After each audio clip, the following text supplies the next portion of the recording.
Hi, I'm Josh Ozersky, and this is Rachel Ray's Buddies on ehow.com. Today, Meatloaf Day.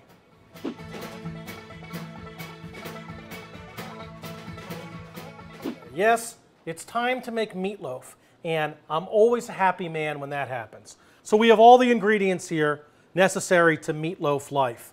There is a salt, there is a matzo meal, there is an egg, minute rice.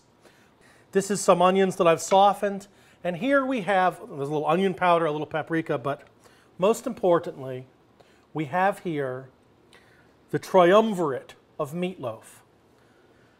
Pork makes it sweet, beef makes it butch, and veal gives it class. These three elements represent the indivisible tripartite elements, and I'm going to put them all together in this bowl. I'm going to take an egg and add it like this, and I'm going to take some matzo meal. A lot of people use seasoned breadcrumbs, but I grew up in a Jewish household, so it's necessary to have things that are bland and bad.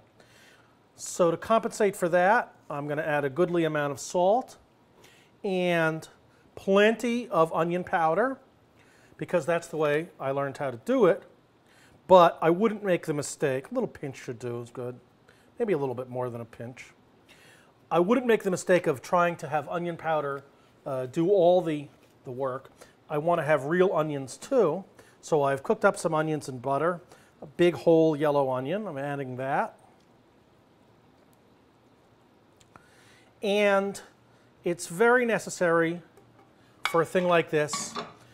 We'll take a little bit more salt, why don't we? It's very important for a thing like this to have something green in it.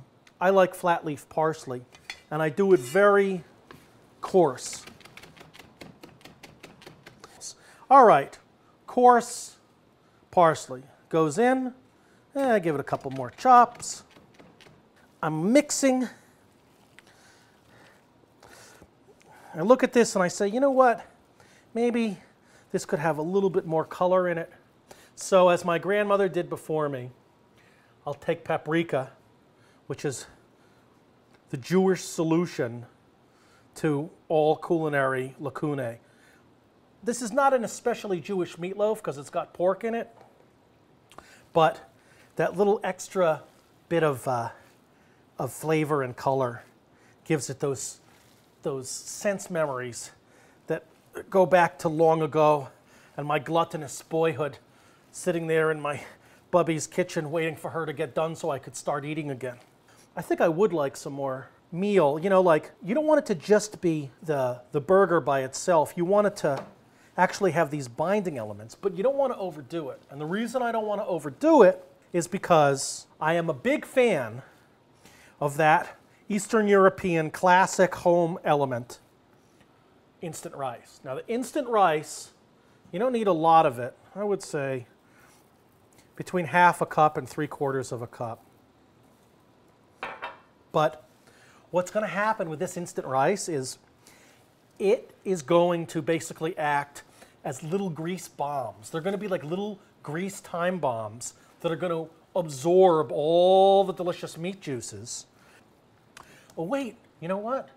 Gotta have some black pepper. Black pepper's key. It would have been sheer madness to make this without it.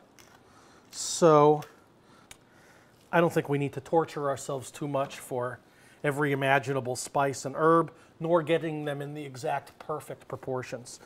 Instead, I want to take it and make it be like a football. All right. Here you go. A vaguely ovoid form is what we're going to shoot for. And I'm going to put some breadcrumbs on the top of it, or in this case, matzahs. And bam, in it goes into a 325 oven.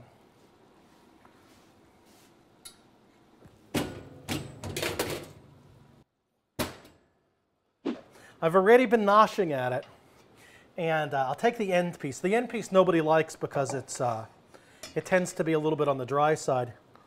Oh, well, look at this meatloaf. I mean, even though it's been sitting out for a while, if I squeeze it, you can see how the juices pulsate and seethe inside it. that is the sign that meat is not overcooked. It is what I call the squeeze test, and my meatloaf passes the squeeze test. All right, so great meatloaf whenever you want it. I'm Josh Ozersky for Rachel Ray's Buddies here on ehow.com.